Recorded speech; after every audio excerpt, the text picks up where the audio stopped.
Beautiful. I suppose let's get started now, everyone. My name is Steph. I'm coming here from the marketing team at Oxford University Press. Very excited to be here with you all this afternoon. In today's session, we're going to hear from Helen Silvester, who is Learning Area for Science at the Australian Academy for Science, Natalie Quinn, Head of Science at Wynnum State High from Queensland, and Chris Lowcock, our Secondary Education Consultant from Queensland. First, I'll just click through and we'll do an acknowledgement of country. So we'd like to acknowledge traditional owners and the many lands on which we create and share our learning resources. We acknowledge traditional owners as the original storytellers, teachers, and students of the land we call Australia. We pay our respects to elders past and present. We also extend that respect to all our Aboriginals and Torres Strait Island peoples joining us here today. Thank you. A quick overview of today's session. So we're going to start with a summary of the key changes to the structure and the content of the new Australian curriculum, Science 9.0, touch upon the challenges facing students in the lead up to the new curriculum, how we're going to respectfully integrate First Nations histories and cultures, and then introduce the Oxford Science 7 to 10 Australian curriculum series. We'll have some time at the end there for questions, so please feel free to pop any questions you have in the chat throughout, and we'll answer at the end there. Now I'll hand over to Helen. Thank you so much, Helen. Hi, everyone. Greetings from the land of the Bunurong people of the Kulin Nation. I also pay my respects to the elders past, present and emerging, or any who will be present here today. I'm going to be going through the key changes that are part of the Australian Curriculum version 9. There are some that will have some implications, and I know Natalie will be going through some of these later. So I'm just going to summarise those key changes that you may or may not be aware of. So I'm going to go through year by year, identifying the key things, what's been added, what's been removed. One of the big ones is going to be looking at the biological sciences, in particular matter and energy flow into ecosystems. So that big ecosystem unit that was in year 9 has essentially been shifted almost completely to year 7. And that has implications when you're thinking about your students as they move through. If you implement it within 1 year, it's going to have an impact on students that may miss that unit. Now, it's not as big as what it might sound, because some of this has also been shifted down into year 6. So the impact of changing biotic and abiotic factors on populations, part of that has actually gone down into year 6 as well. So the assumption by ACARA is that all that information has been passed on to students in early year levels. Of course, we know that's not the case for every school. Some schools are great with their science curriculum in primary. Some are not as confident, and therefore things can get missed. So it's worth having a look at how that has changed and the level of detail that you need to go in. Keep in mind, you don't need to teach every single elaboration. So make sure that you are covering off the things that you need to, but it will be a judgment call in those first few years. The other thing that's quite significant is the water cycle and resources has gone from year 7.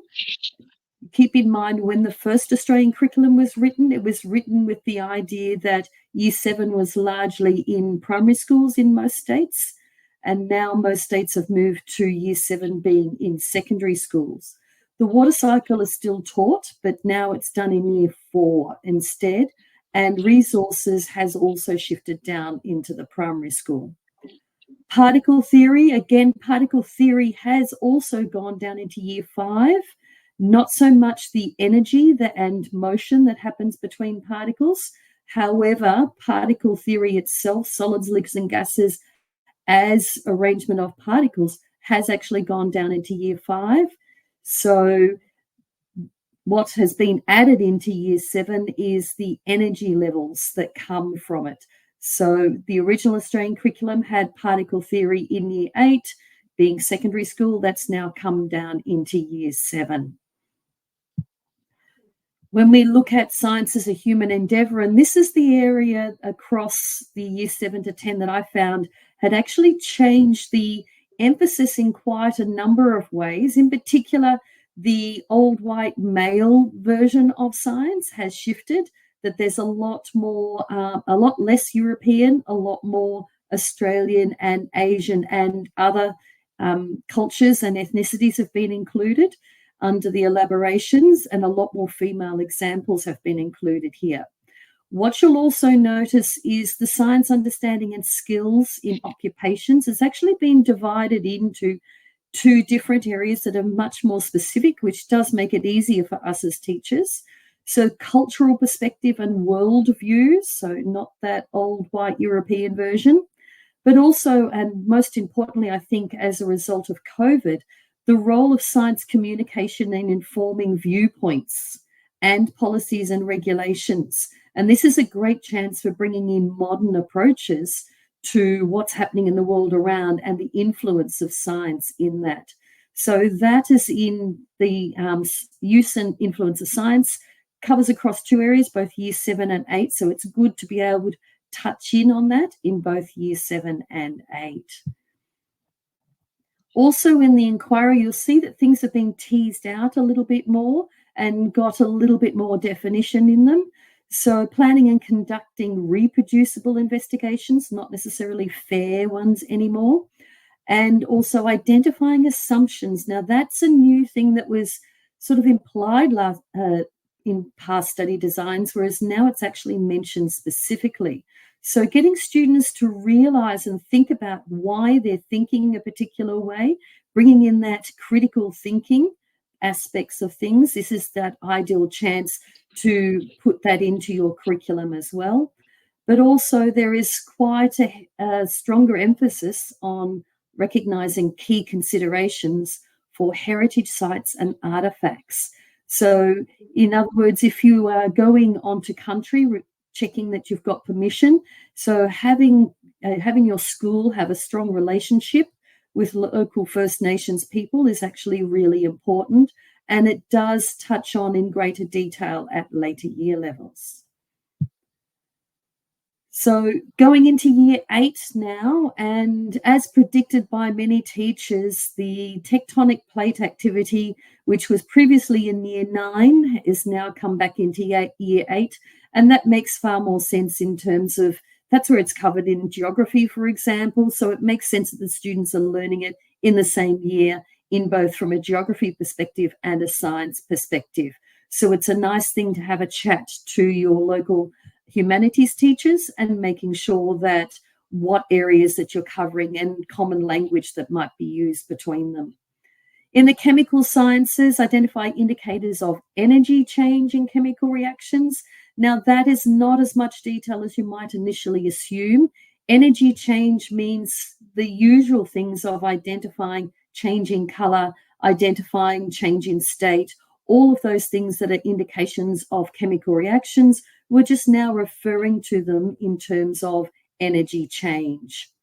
You'll also notice the different states of matter, which previously was in year 8, has now gone to year 7. And again, that's because of the change of year 7 from primary schools to secondary schools in some states. Use and influence of science, again, same thing as what I was saying for year 7, because they carry over 2 years. The elaborations are different in each one. So if you want to be able to distinguish of what you're covering in year 7 and 8, have a check-in the elaborations for the amount of detail, or for how you might keep things different and new and fresh for year 8 compared to year 7.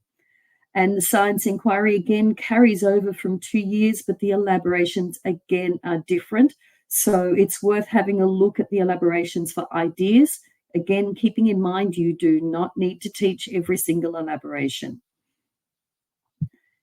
If we go into year 9, now remember that I said previously that that big ecosystem unit, we're looking at food chains and food webs and energy and matter flow throughout populations and throughout systems, that's all gone to year 7. So what's come in instead is an increased emphasis on reproduction, in particular starting to shift reproduction into evolution. So you've got form and function of reproductive cells and organs.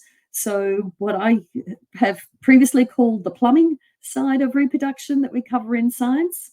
But it's also looking at sexual and asexual reproduction that enables species survival. So that's that hint that in year 9, they're going to be moving into evolution in year 10. So it's a good chance to set up students for that year 10 subject. Earth and space science, we have the Earth spheres and systems that occur that used to be in year 10 has essentially come into year 9 now. In essentially what we have in year 9 is the carbon cycle and processes. It doesn't quite go to global warming, because global warming is what happens in year 10, but it's basically setting everything up ready to talk about global warming in year 10. So it's looking at the evidence, it's looking at carbon cycle, it's looking at carbon sequestration, for example. It's all of those key things, setting up all that data for those big discussions in year 10. And in physics, we've got the law of conservation of energy inputs, outputs, transfers, and transformations. Again, that's making that link into going into year 10 when you start talking about energy conservation and all of the systems that apply at the higher level. So looking at science as a human endeavour, there is, again, this is tying in with everything that we experienced during COVID since the last study design, and that how is scientific knowledge validated and refined? So trying to put in, if you want, inoculate students against those random anti-science approaches that you might get. So it's looking at how we validate science knowledge, how it changes, and just because it changes doesn't mean that it's wrong. It just means we've got new evidence, and then you need a significant amount of evidence. So wherever you have the chance and opportunity to bring that in, and that carbon cycle is really powerful to make that link here. So again, we've got reproducible investigations is the term that we're using, and controlling possible sources of error. So this goes into a little bit more detail. Bias starts coming in. A lot of these can carry over again year 9 and year 10, but the elaborations are different. Check those elaborations for ideas. Risk assessments, again, that's got increased emphasis. It was in before it was largely an elaboration, whereas now it has its own a Cara dot point. So you need to make sure that students have the chance to actually write and develop their own risk assessments for experiments.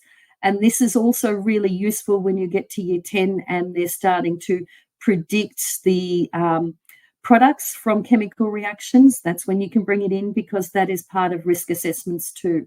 It's not just the equipment you start with, but what you might end up with.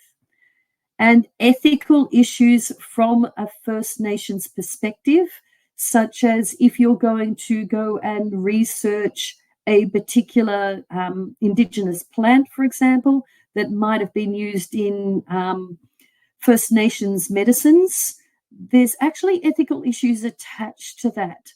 So that if that information is limited to a small group of people within the local community, then ethically you need to ask the questions and ask permission to be able to explore that further. And this has a chance of opening up a lot of really interesting discussions. Selecting and constructing representations. So again, representations can be drawing, it can be tables, it can be graphs, and having students, rather making time for students to have representations can be really important for that formative feedback. I know that it's really important in some schools and some communities for having that formative feedback. This is your opportunity for students to consider representations that you can then be the start of discussions for formative feedback, which is different to using knowledge of science concepts to draw conclusions. So it's actually being able to represent what they're seeing and what they're thinking. Year 10. So science understanding, the changes are not a great lot. I did allude to one that global warming, which was there before, but the wording has been changed slightly.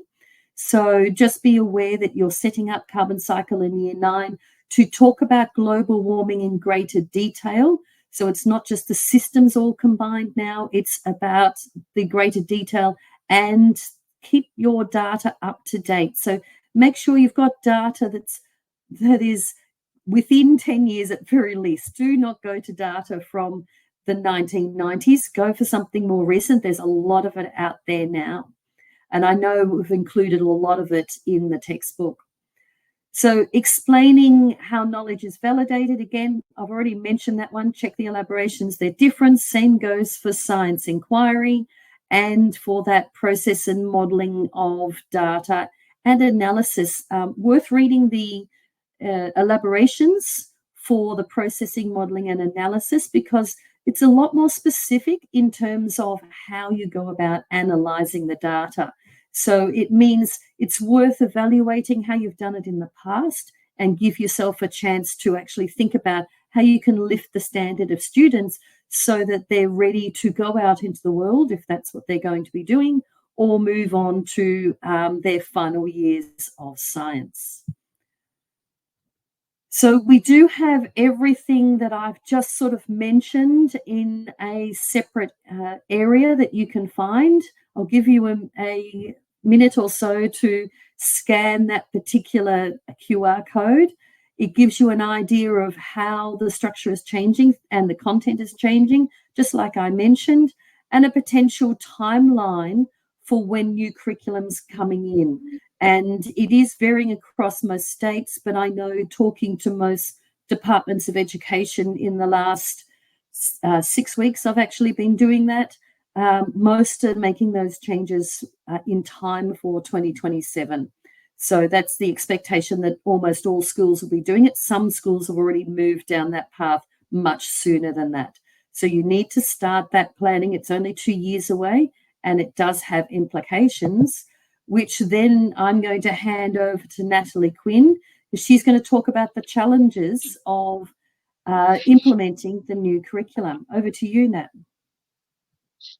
Thanks, Helen. Hi, everybody. Welcome from Quandamooka land here near the beautiful bayside of Brisbane. I'm going to talk to you about some of the challenges that I've either been asked about or that I've come across myself as head of science here at Wynnum, and some of the challenges that we've had in transitioning to the Australian curriculum.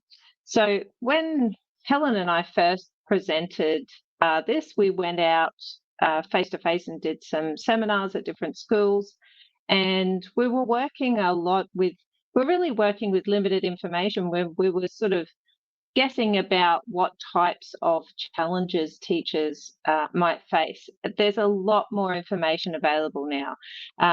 In my preparation for this presentation, just, simple Google searches, finding so much information about version 9, resources, people discussing it, elaborating on different things. So it's really good to see that there's a lot more out there now. We can be a little bit more certain about things.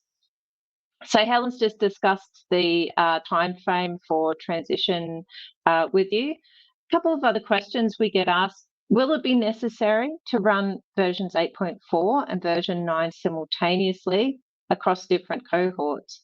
And of course, the answer, unless you want to go right in maybe 2026, leave it all to the last minute, then yes, the answer is yes, you do need to run them simultaneously. I'll tell you a little bit about my experience of running them simultaneously. I guess there's been, there's sort of a big chunk of work to be done in the beginning with the planning and the preparation for transitioning for the year level. At my school, we started this year with year 7 and year 8 doing version 9. And then next year we'll bring year 9 in. And then after that, in 2026, we'll bring in year 10. And 2 years at once, it was fairly big to do that. But I think that in hindsight, I'm glad that we did year 7 and year 8 together, so that, you know, if you're going to do a certain amount of work on one level, then you can follow some of the similar ideas for the other one as well. So some other things about assessment. Will new assessment items need to be created to ensure alignment? Before I'd actually gone ahead and done it, I think that I thought I would be able to take more from existing assessment and sort of retrofit it into what we've got. I think at some point, depending on how different things are, and often these times people come up with new ideas too. So it's a really good time to sort of out with the old things that have been bothering you for a while. You know, sometimes you've had a assessment instrument, and each year you think, oh, we really need to rewrite this, and you sort of don't get around to it. But yeah, it's a really good time to go all out and write completely new assessment. Having said that, there are definitely useful items that we've brought into our version 9 assessment. So there's definitely some economy to be made there around doing that. Okay, so and then similarly, will lesson plans and resources need to be created from scratch? Some things are really easy to move between year levels or to shuffle around within the year level. So, for example, some things are easy to bring from 9 into 8, or to shuffle around in year 7, just to do it a little bit differently. But some things we have created definitely from scratch. And, you know, also having a look at, it was an opportunity to have a look at some different assessment styles. So we've done a portfolio. We did portfolio in term 2 for year 7, which was an interesting way to approach things. We found it good. We have some students on ICPs, and we found that style of assessment, it was easier to adapt for ICPs. And so, yeah, there's that opportunity to rethink things, rethink the approach that you're taking. In terms of who's responsible, clearly there's a lot out there now, particularly that's already available for us. And I find that people are also really willing to share. And I'm sure that many of you are active on discussion boards and things like that. And there's a lot out there that you can get. We have allocated some time in faculty meetings, and we've also allocated some other time during the day for people to work in teams. We found that a team of 2 worked for us, to people to bounce ideas off each other. It's a little bit onerous, the task just for one person, and so we sort of steered away from that pretty quickly and worked in pairs on coming up with the lesson planning, the unit plan, and then the assessment. And how can we ensure students engage with and get the most out of the new curriculum standards? To me, it's about, I suppose, being able to express that enthusiasm and confidence in the content and in the standards. And that's contagious for students. So if we go in and we're confident and we say, hey, this is going to be great, you know, before students used to learn about this in year 9 when they were much older, but, you know, you guys are going to be able to learn about it early. And, you know, so I think that teacher knowledge and teacher preparation is really key in being able to confidently deliver that to students, particularly that first time around. I just thought I'd also mention, we've also been doing some work with primary schools. So this isn't helpful to us necessarily, or to you for preparing for junior secondary, but a couple of people mentioned to me some concerns about, you know, how do we know that students coming in from our local catchment have got the foundations that we used to teach them? How are they able to get that, and how can we be sure?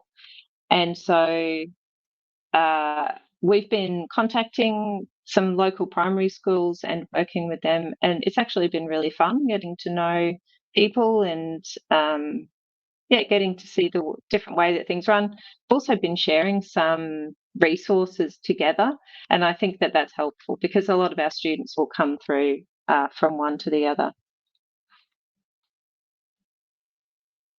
Okay, so the next section that I'll jump into is respectfully integrating First Nations histories and cultures. Really exciting to see such a focus on this area in version 9. And I've got a couple of notes written down and examples that I'll refer to as well. So what we're looking at here is really the changes, or it's an emphasis, I suppose, more of deepening students' understanding of First Nation history and cultures, and recognising the impacts on First Nations Australians and also their perspectives on the arrival of British settlers, and First Nations people's contribution to the building of the modern Australia that we live in now. And then from year 5, looking at intercultural inquiry skills, and I'll mention that a little bit on the next slide, and a focus on greater truth telling and revised organising ideas and introduction of the terms First Nations Australians and then First Nations peoples. So I'll jump straight over. This is where I'll need to refer to my notes. So I actually worked with a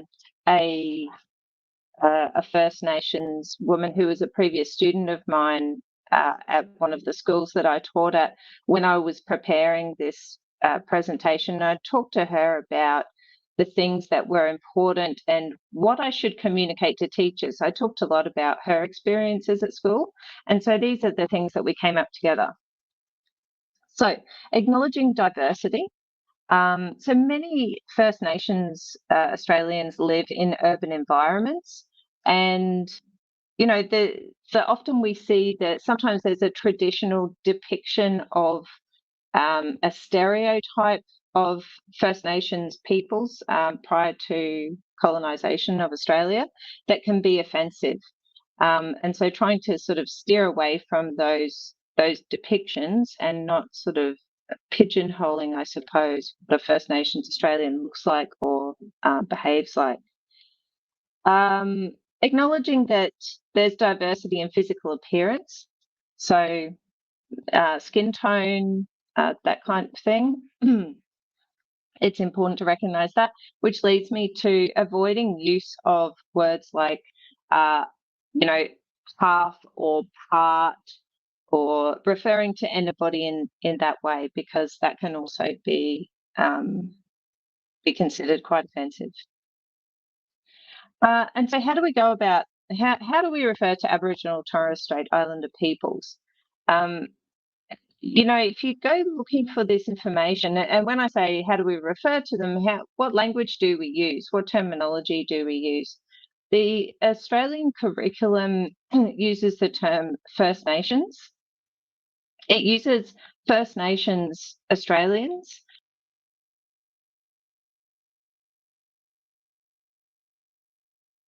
It's because we're recognising that the First Nations communities are very diverse in Australia, and that they're not all one people, but many different communities and cultures that have lived here for a very long time. So ideally, that's like I said, the Australian curriculum refers to First Nations Australians. I think probably the best thing is consulting with your local community. If you have First Nations Australians in your community, and ideally, you know, within your school community, then that's a great opportunity. That's a great opportunity to have that conversation. And how am I going for time?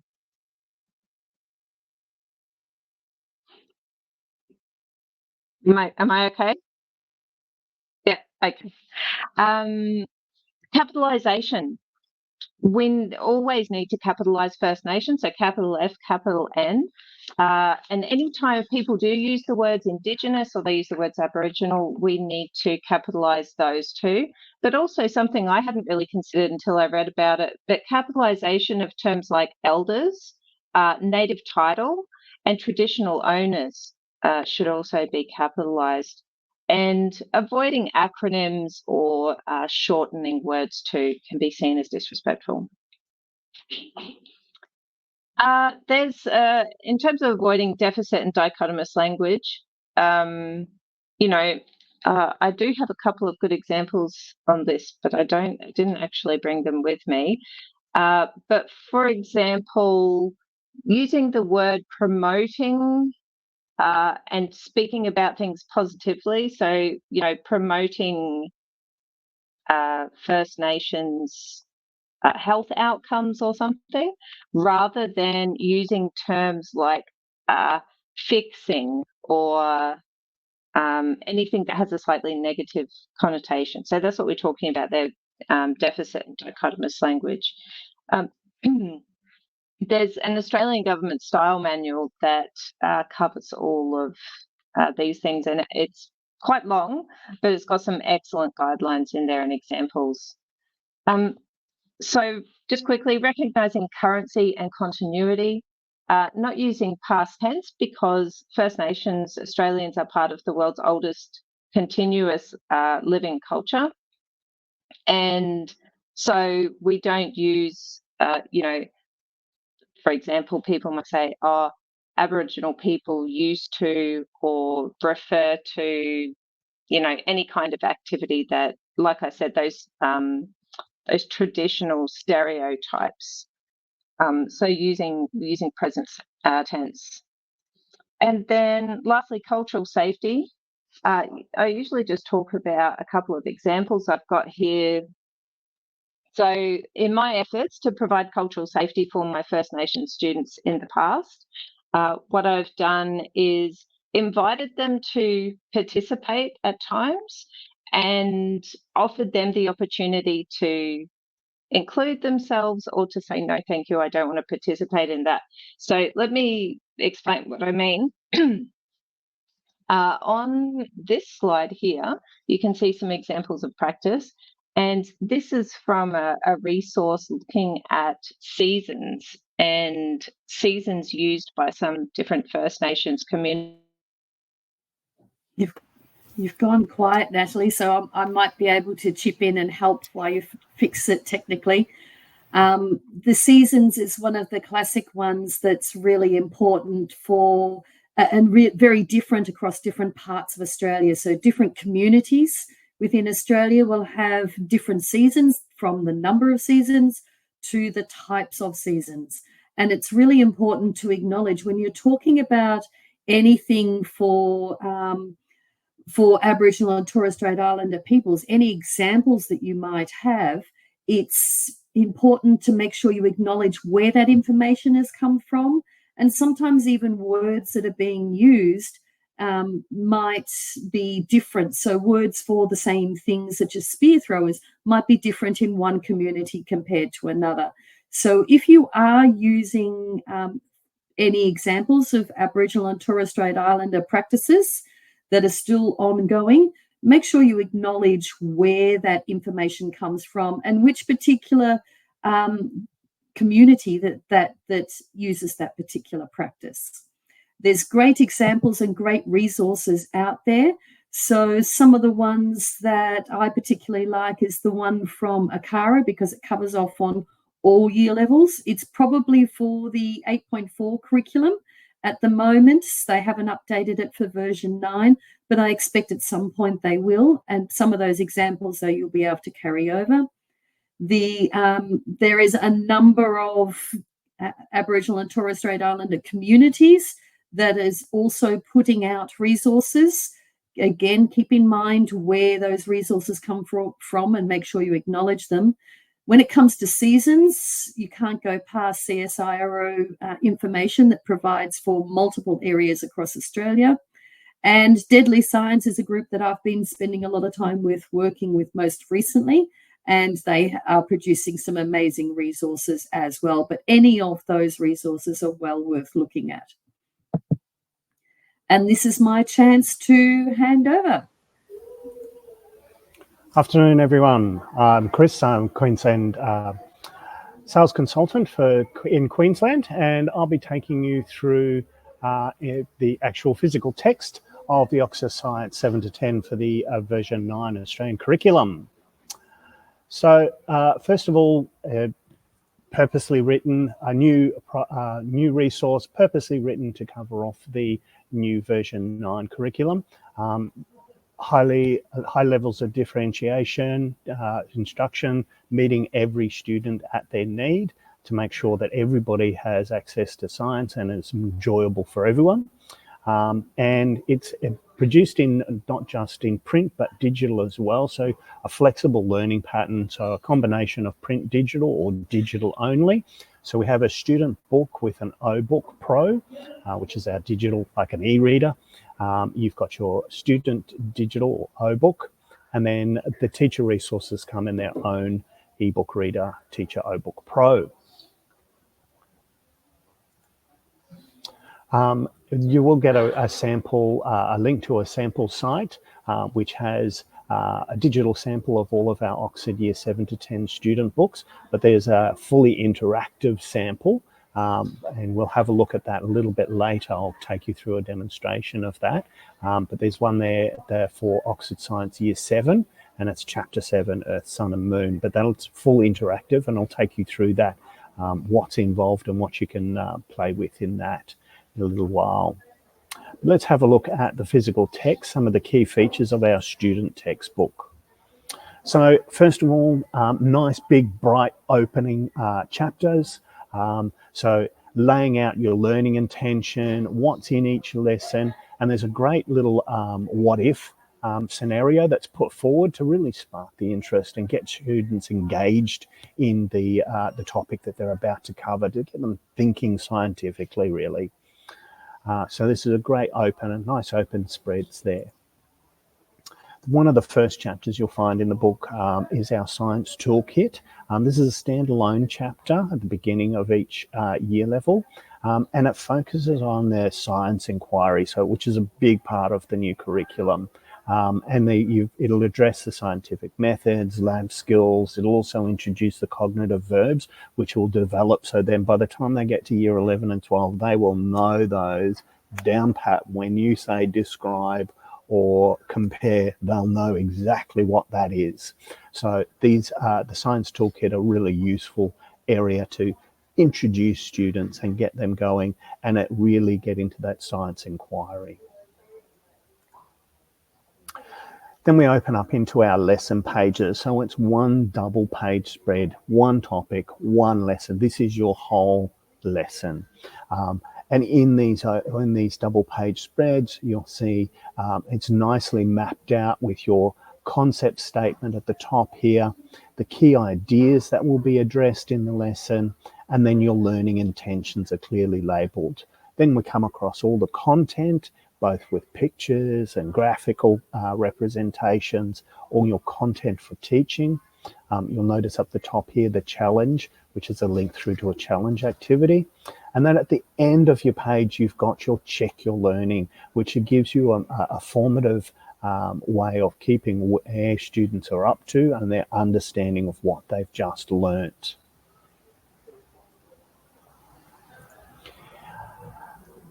Within this, you've got diagrams, as I mentioned before. You've got diagrams, you've got photos, you've got digital resources. Wherever you see these little blue icons means that there's a digital resource, whether it's a video or a web link. And then you've got your worked examples. So especially in the physics and chemistry, you've got worked examples with formulas, and all your key terms are listed down the side of the page as well, and you'll see those highlighted here.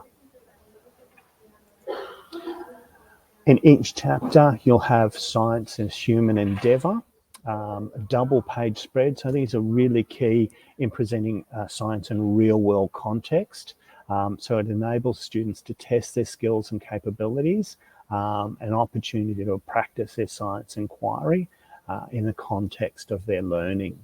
And at the end of that, there's a test your skills and capability online. So you can either get them to use the questions here and fill in their notebooks, or get them to complete those test your skills digitally as well. So they can actually do it as a digital quiz.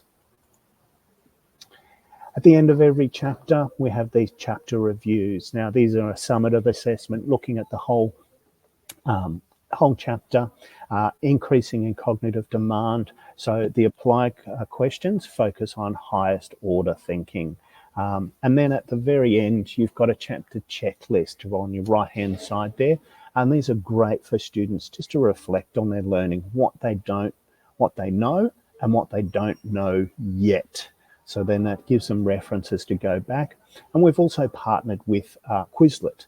So there's a link there to Quizlet, which gives you learning templates, slides, glossary terms, quizzes, games, etc. On Quizlet. And that's actually included as part of your digital subscription. All the practicals, as I mentioned earlier on the double page spread there, we highlighted the challenge, but you'll see on your lesson whether there's an experiment linked to that page, and the actual practicals or experiments and challenges, they're actually they're in the last chapter of the book, just to allow the lesson flow to happen a lot easier. And then online, you've got your risk assessments, your lab technician notes, you've got extra worksheets, you've got answers to the worksheets. So these are all combined in. So you've got all that extra support on the digital platform through your Teacher O book, but then all your practicals and experiments are in the back of the book. Also on the online, on the Teacher O book, are new lesson plans. We've really taken a step up here with delivering in the lesson plans. There's more detailed, very structured for both practicing teachers and non-science practicing teachers. If you've got a teacher that might be even filling in, you've got a relief teacher that's not science related, you've got these lesson plans that will clearly lay out what they need to understand to teach the lesson, what resources are available. Each lesson, 50 to 60 minutes with timed activities, a starter activity. Each of the main activities are laid out and links right throughout. And you will get a sample of this in your pack, I believe. Last but not least, in our Oxford Science and also in our other two key subject areas, our Oxford Maths and our HASS, Humanities and Social Science textbook, we have 2 STEAM projects per year level. The first one is project-based and the second one is a problem-based. Then these STEAM projects, and it is STEAM, not STEM for those that are science-minded, STEAM because we've included humanities in it. It's cross-curricular, cross-discipline projects that look at real-world context. So, this one here is looking at how to reduce pollution in local waterways. So they're real-world, real things that students are passionate about and have keen interest in. Some of the ones at later year levels, there's one on building a environmental house for heating and cooling, etc. So really cool ideas, so relevant for 21st century big issues. We give them the background, all the curriculum links are there. And we also provide both teachers with implementation guides and assessment guides and digital resources there for students to actually help them with their designing process, even things like how to work in a group, how to pitch and present their ideas. So a lot of help there. So a great way, if your school has a STEAM program, a great way to say, hey, look, all this work's been done already for us by Oxford and all the experts in STEAM that we've brought in from around the country to help us out writing this. So that's some of the key features of our physical text. Now we're actually going to have a look at our digital platform and the products there.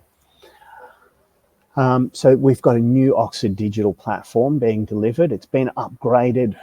If you've experienced some of the Oxford digital platforms from previous versions, this is taking the next step up with a new e-reader, live hotspots with videos and interactives, worksheets, all at a fingertip. And its ability to assign questions and activities directly to students, auto marking, with the auto mark and teacher mark questions and assessments feeding back and giving you immediate response and immediate feedback. We're also I want to announce that we also have partnered with Learnosity, which has enabled us really to take questioning. The domain of questioning and digital platforms used to be just ABC, multi-choice, but now we've got drag and drop, we've got true and false, there's mix and match, all sorts of fantastic ways of engaging higher cognitive thinking. We've also partnered with Quizlet, which I mentioned before, which gives us learning templates and slides and quizzes and questions. And next, we've also partnered with ClickView, so helping you narrow down the vast library of ClickView. We have 400 brand new core content videos, and these are being released over time. Each is about a 3 to 5 minute video, and this is part of your subscription with the Oxford Digital. You get access to these ClickView videos, so no more having to search and search and search just to find the right video for the right content. We've done all that hard work for you. So let's have a look at the Student Teacher O-Book Pro. Now, just bear with us a moment while we click this over to a video. There we go. That's fantastic. Thank you, my background wizards that have helped do this. So we're going to have a look at the video. Now, we've done it as a video purely so then it's just an ease, and you'll notice a little bit sooner about why we've actually done it as a video. So this is our opening page, our login. So we're going to log in here. This is the login for the sample view.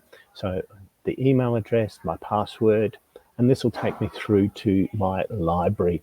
Now this is the sample library, and I'm logged in as Hass Teacher. So my name is Hass Teacher this afternoon, Mr. Hass Teacher, and we've got in here all the resources. So as you can see, you can view all of the text 7 to 10. You've also got access to that curriculum document, which shows you what's moved and what's changed. I think Helen referred to it earlier with the QR code. But you've got all the textbooks in here, and they're all you've got all the content that's available. But the Year 7 is the one that's it's got a chapter that's fully interactive. So we'll go in. The offline reader. So here we can actually download an offline reader. This enables you to actually download content rather than the PDFs, which by nature are very portable. These are a cached version where you can download a chapter, a lesson, a whole book, and download it onto your computer for offline access. So here we are on the main page. Now there's a lot of information that updates on availabilities. They're all out now. Everything's available. Down the bottom here we'll have notifications. This will eventually move up once we've finished with the core selling period of the AC. So notifications gives you notifications on marking or assigned work. So here we have up the top navigation, you've got your home, which is your home page here. We've got our book cover. We also have across the top, you have resources. So this is a list of all the resources that are attached to the program, where you can track your assigned work, so all work that's been assigned to you. And last but not least, up here we've got reports. So all the digital assessment is then reported back here, and you can view all of that. We'll have a look at that a little bit later. Okay, so from here we're going to click onto our textbook and have a look at our actual physical text. We've got our read, and there's another option to download the offline. So let's click on the read.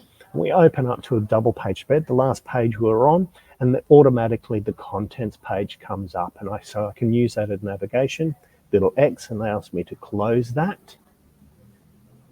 And I can navigate and move around the page. So as I said, it's just like the textbook. Any of the hot links, the little blue icons, will link you through to any interactive tools, whether they're quizzes or videos, etc. So just going to open up the contents again. It's our quick way of navigating. You've also got your tools ready. So any tools that are attached to this page, they're right there at that resource button. And then we're in the teacher mode, so we've got lesson plans, double page spreads, we've got answers to all the questions, we've got our differentiation worksheets. Now, Kay mentioned that we've got a lot of differentiation.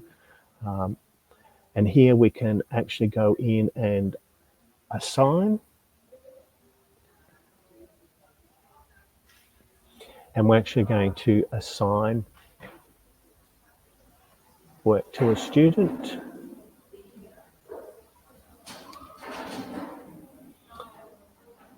And we're selecting what elements we want to assign to them. We've bookmarked our pages as well. We can add notes.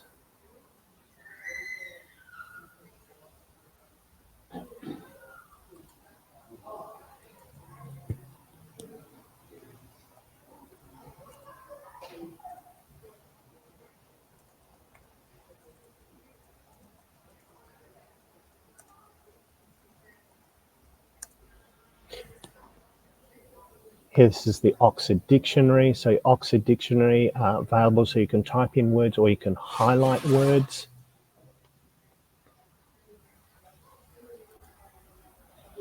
We can zoom in or zoom out through the zoom function.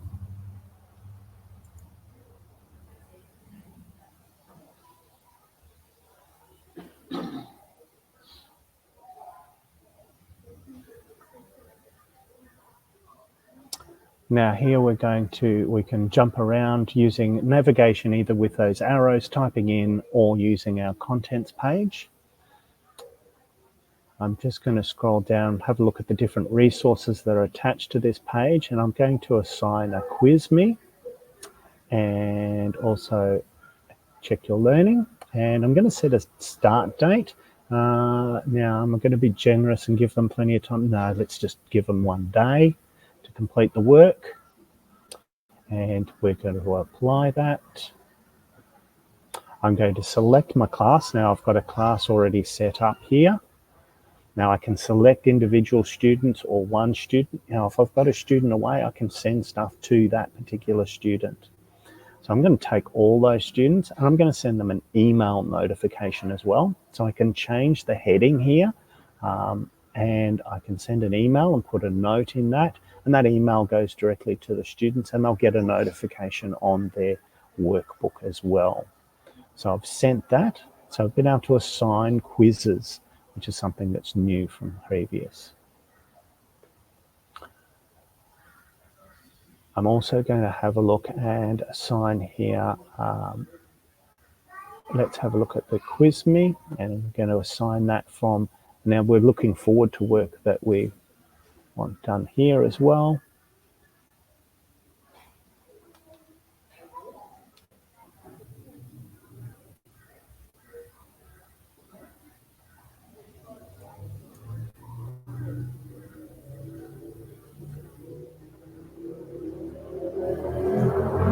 Our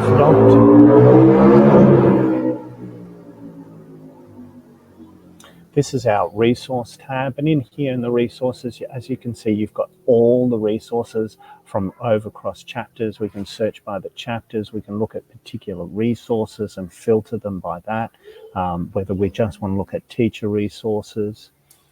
So here we've just done a selection of differentiation worksheets, and as you can see, you've got support, extension, and at level.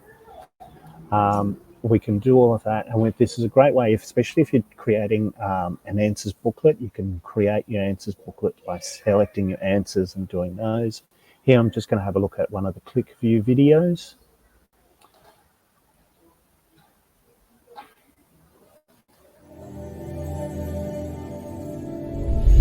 The moon is a non-luminous celestial body and is visible to us. Well, I won't spoil it for you. We'll let you enjoy that later when you sign up and get access to the Oxford Digital site. Okay, from here, let's go and have a look at the assessment. Sorry, these are the assigned tasks. So I can see here what tasks I've assigned different classes previously, who I've assigned it and who's actually done the work, what I've actually sent them in my email notification. I want to get rid of that one. I can delete it. Here's the one I've just set. No, we're going to log out. Let's log out of here. And we're going to log in as a student. So here we are on the students library page. There's their Oxford Science Year 7. And you see the notifications there at the top of the page, what work they have been assigned. So this is what they've just been assigned, and they can click through. And if they click on any of those resources, it takes them directly to the resource. They don't need to go looking for it. It takes them directly there. So let's do a check your learning. Let's start the questions. And this is why it's a video, because I cannot type that fast. So here we go. Now, all the auto mark questions, so the first question is an auto mark. The rest of these will actually, because they're short or long answer questions, they will be teacher marked, and we'll see that in a moment. Checking that I've done everything, yes, and I'm going to submit it and send that. So what that does is actually send a notification back to the teacher. Now it gives me a result, an immediate result for the questions that are auto marked, and that was that first question. Let's have a look. Now let's do the quiz me. This is your little formative quiz. Let's start this. As you can see here, we've got a true and false. We've got a drag and drop. We've got another drag and drop. See, I would take at least 5 minutes to work that one out. It's a while since I've done grade 7 science. Let's submit that. Yes, here we go. So this is auto marked, and it's given a suggestion for next steps here as well. And it's given me a worksheet there. Because of my responses, it's made a suggestion on a support worksheet for me. I can see my results, and I can see the number of attempts I've made. And when I click on the results, it actually gives me what I answered, what were the correct and incorrect answers. So I get immediate feedback on my quizzes. So let's log out as a student. And we're going to log back in as a teacher. So as you see, we had some short answers. So we've actually now got a notification. As I said, eventually this will appear right up next to it. The teacher's got some short answers that they need to do some marking. So they click through, and here we are pending. We'll click on our student, open this up. Here we are. We can give them a mark. We'll give them a mark 7 out of 7, and then we can try to comment. That's the auto marked one. We give them a mark here, and we can put in a comment. You've got some examples there to view as well to help you with that assessment process. So we're happy with that, and we can then submit that and send that back to the student. And they will then get their notification and their full marks will appear. So in our report area here, we can see our above and below students. We can delve right through. We can have a look at their answers. We can look at their work that they've done on particular questions. Here we're showing just how we can flick this on and off so we can really navigate and see who are our above achieving, high achieving students. And the curriculum report. So all the questions are linked to curriculum outcomes, and in this curriculum report, we can then delve through and look at the specific content descriptors and look at how they're traveling across those descriptors.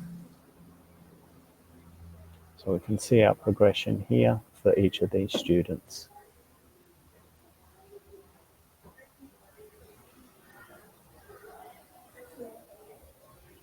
Okay, and I think that's everything we're going to show, so we're going to log out and go back to our Oxford Digital page.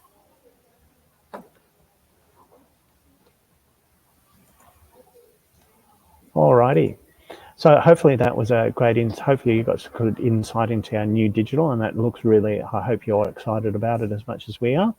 There are a couple of new things in the report section. There is a new student responses by question, which enables you to look at how a whole class went on a particular question. So you can actually see where there might be some challenges and difficulties in understanding. And a new page function view, which enables you to switch between the double page spread, which we showed you, or a single page. So you can actually see one single page at a time. Allows you just to focus your content, focus down on a particular area of the content page. Let's have a look at the price and product configurations. So Student Book and the Student Book Pro, which gives you digital access for 1 year for each cohort, $72.95, gives you the Student Book and O-Book Pro activate and a reactivation. So if you're a book hire school or an institutional buy, $72.95 for the book, 1 year of digital, and then after that, $24.95 per year after that. The Student Book Pro is $49.95, so just the digital only per student per year. And for schools that adopt either the physical book or the digital book, your Teacher O-Book is free for adopting schools, and only schools that adopt the Student Book or the Student O-Book can get the Teacher O-Book, because it is linked to our resource. So there's no benefit in just having your Teacher O-Book if you don't have the resources of the actual physical book. Please talk to either any of your Oxford sales consultants. There are packages where we can package together for across the science, humanities, English and maths, and speak to them directly about pricing options that best suit your school, whether you're a book list or whether you're a book hire school. Here's, I did mention there were value packs, and here's a slide. I was getting ahead of myself. So a value pack for print and digital, you're looking at $174, and a value pack for the digital is $109.95. So that gives you all four: humanities, science and maths, and also our My English, which is a English resource that focuses on the skills and content of grammar, punctuation, spelling, etc. So it's a 20-week program. So that would complete and cover your full area of main subjects. If you still have any questions, we'd love to hear from you. If you want to contact your OUP sales representative, and you can find who they are by scanning that QR code on the screen now.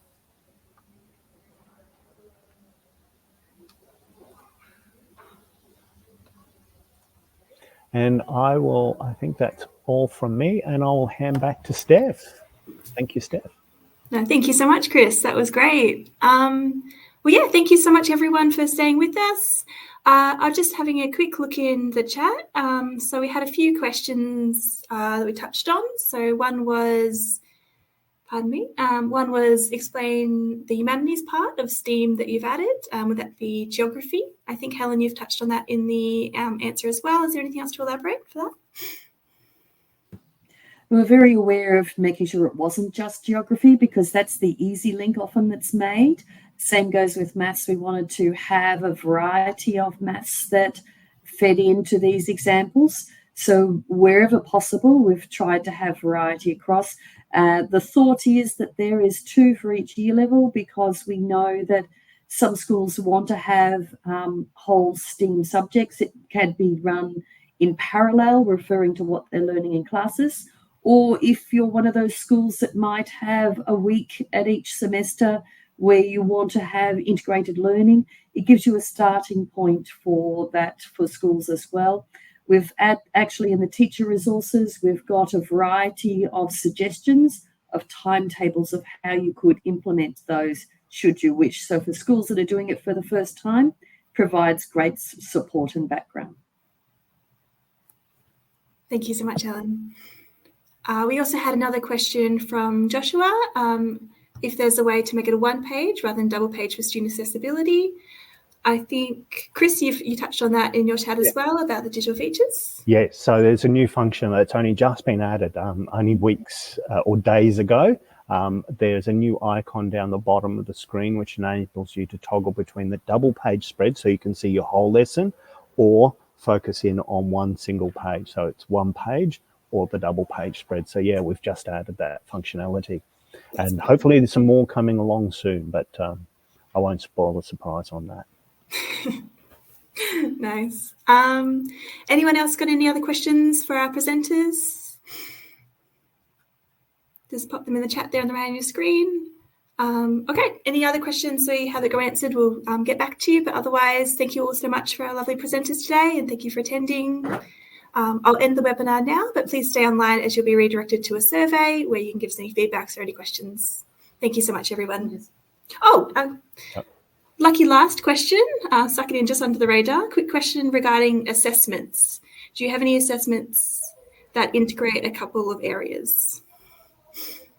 Helen or Natalie, would you like to take this one? Or Chris, this is maybe a digital features question.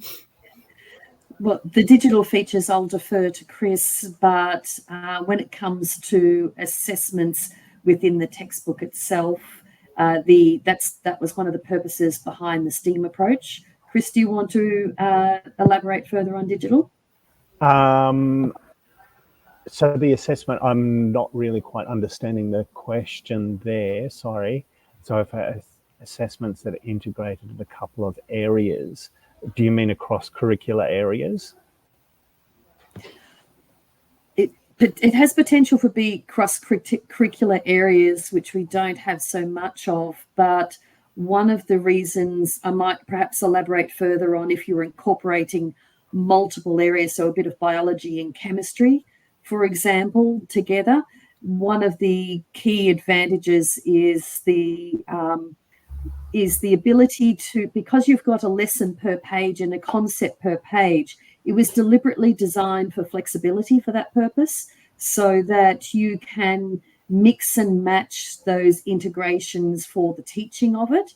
The assessments themselves are a little bit more tricky, and that's something that it's not something we've looked at this stage, but it's certainly something that might be worth looking into.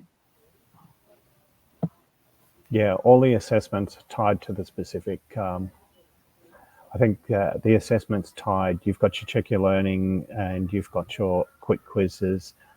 They're tied to the content that's been presented. Your chapter review would be looking at the whole chapter, but then your whole chapter would be looking at biology or physics or sciences, etc. Brilliant. Thank you so much for that. Great. Okay. Well, thank you so much, everyone. Hope you all have a lovely evening, and I'll see you again. Thank you.